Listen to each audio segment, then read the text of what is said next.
I'm Amy Cherry. This local news is a service of Flagler County's Toyota dealer, Beaver Toyota, here to wow ya.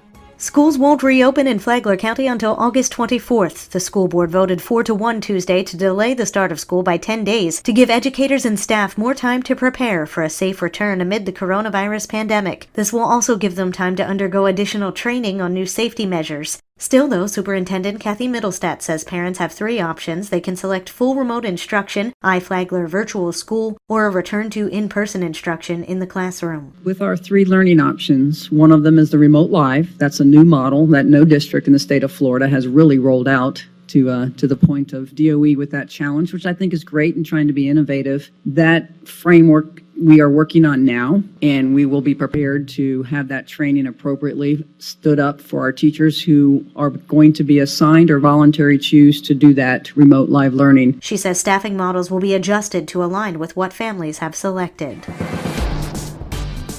Backed by popular demand, Palm Coast is restarting its virtual COVID-19 town halls, Mayor Melissa Holland. Really felt it necessary because of the ever-changing information. We wanted to make sure we provided that up-to-date information from a panelist of professionals and stakeholders in the community that have really been very responsive in our COVID action plan. Holland says today's lunchtime town hall will feature a representative from Advent Health, Flagler Health Officer Bob Snyder, Flagler Medical Director Dr. Stephen Bickle, and Fire Chief Jerry Forte, as well as the Mayor and City Manager Matt Morton. It was very well received historically from our residents. Our residents got to watch it from the comfort of their own home while being safe, and we had about 25,000 on average weekly, those that tuned in to watch. Hear it live today at noon right here on WNZF, or check out the video on the Palm Coast Connect mobile app.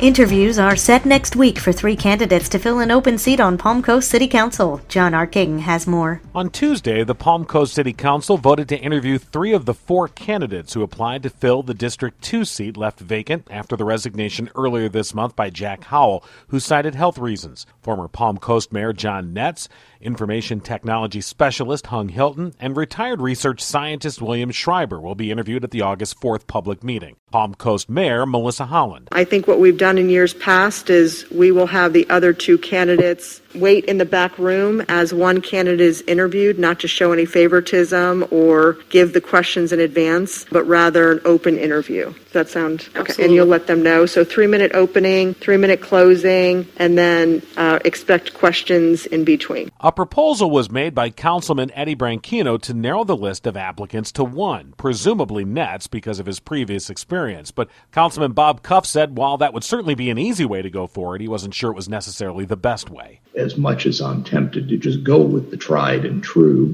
which would be our former mayor, I think we owe at least a couple of these other applicants the courtesy of interviewing them and then making a decision based on that. Councilman Nick Klufas said there was at least one other candidate worth talking to. The one that did intrigue me, in addition to John's, was Mr. Hilton, only because he's a certified solution architect, which actually is a designation that I have too. So his school of thought, looking through his resume, seems to be like problem solving and flow optimizations and things like that. So that caught my eye. If Netz were appointed to fill the remainder of the term, it would be quite ironic, as he had run against Howell and lost in 2018. From the WNZF Newsroom, I'm John Arking. How old are those with COVID? Advent Health Palm Coast Chief Operating Officer Wally Dacchino said that when we asked him last week, he did not have the information in front of him, but it is a little bit younger than what we were seeing back in April and March. Our community has a lot of older people, so the numbers didn't decrease that much, but I know that talking to physicians and the staff, we are seeing a little bit younger patients being hospitalized. Dacchino said national data shows that patients with COVID-19 are not just the elderly, but the coronavirus is also affecting younger people. Again, health professionals remind mask up, wash up, and keep your distance to keep the fight against COVID-19 up. To listen to the interview with Wally Dacchino, download the Flagler radio app and then go to the Free for All Friday podcast. Tomorrow, do we have enough ICU beds for COVID-19 patients? From the WNZF Newsroom, I'm Deb Albertson.